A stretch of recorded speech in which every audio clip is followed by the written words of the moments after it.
बीवी का शौहर को हम बिस्तरी से रोकना। हदीस में है कि जो बीवी अपने शौहर को हम बिस्तरी करने से इनकार करे इस पर रात भर लानत बरसती है। इस हदीस की वजाहत फरमा दें। नीज़ अगर शौहर, ये थोड़ा हया के ख़िलाफ़ मसला है, शौहर कोई ऐसा तरीका इस्तेमाल करता है ना हम बिस्तरी का जिससे औलाद नहीं होती, तो क्या बीवी को इसे मना करना चाहिए या नहीं करना चाहिए? देखिए हदीस में आता है कि कोई औरत, कोई शौहर अपनी बीवी को रात को अपने बिस्तर की तरफ बुलाए, ये किनाया यानी हम बिस्तरी करना चाहता हो, औरत मना कर दे, फरिश्ते उस पर सारी रात लानत पड़ भेजते हैं। बिल्कुल सही हदीस है।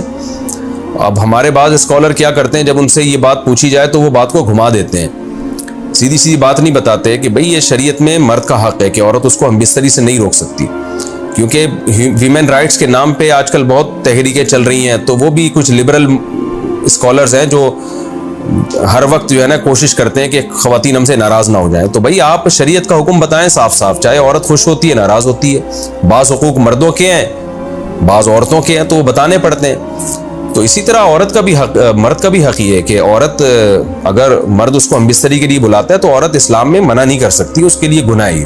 हाँ बीमार हो तो एक अलग बात है, बुखार है उसको, कोई वाकई बीमारी हो तो फिर एक अलग बात है। नॉर्मली उसको इजाज़त नहीं है कि वो शौहर को मना कर दे, बल्कि इसमें हदीस में बहुत सख्त ताकीद है।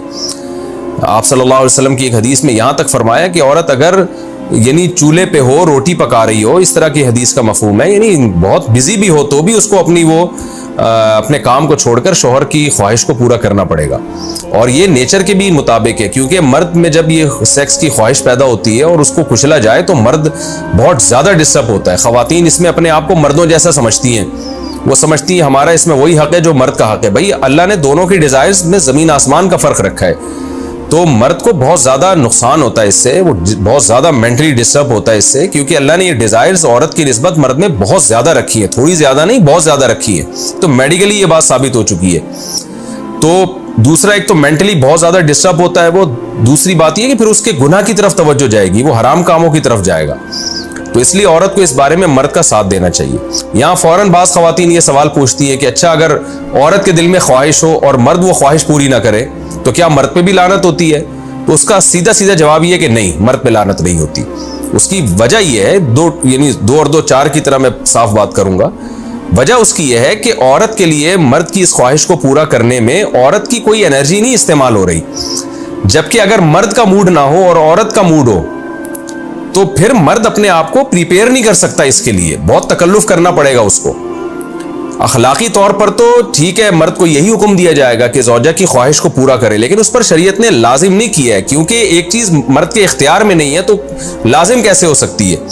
यानी एक आदमी का वो जहनी तौर पर तैयार ही नहीं है उसके लिए, तो मर्द के लिए तो जब तक जहनी तौर पर तैयार ना हो ये अमल कर नहीं सकता, जबकि औरत कर सकती है। तो एनर्जी जो इस्तेमाल होती है ना इसमें बहुत ज़्यादा, वो तो मर्द की एनर्जी यूज़ होती है।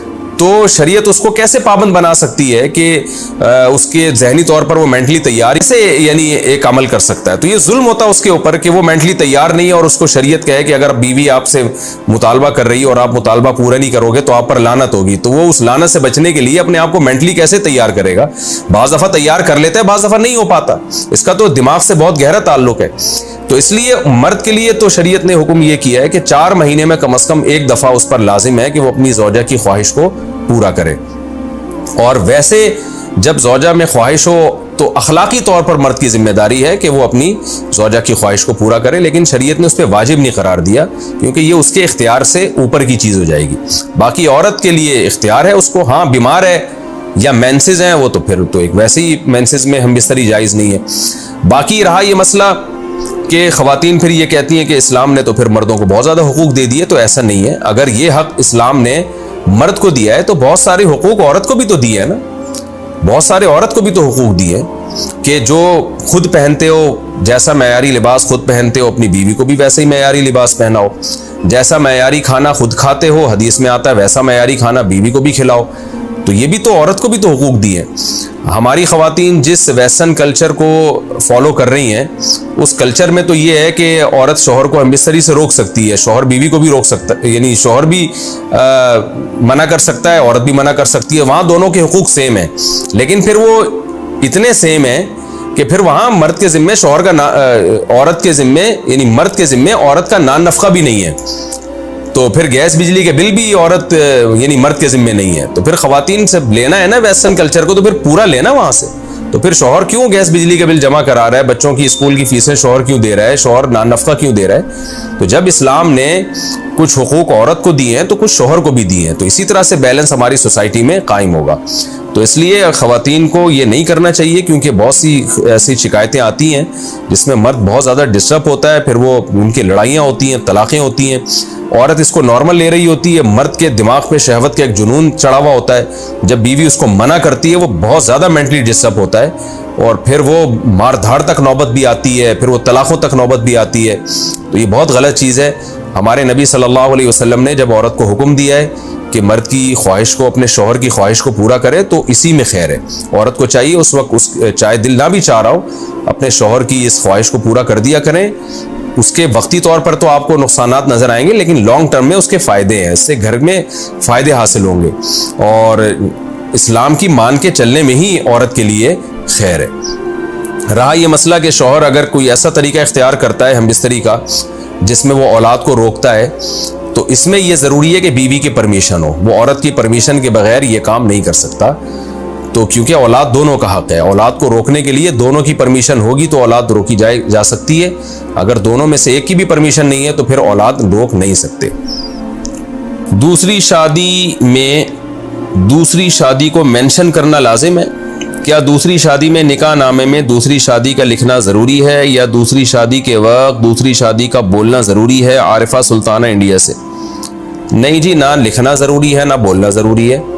अलबत्ता दूसरी बीवी जिससे शादी हो रही है उसको बताना ये ज़रूरी है कि पहले से मैं शादीशुदा हूँ, मेरी एक बीवी मौजूद है।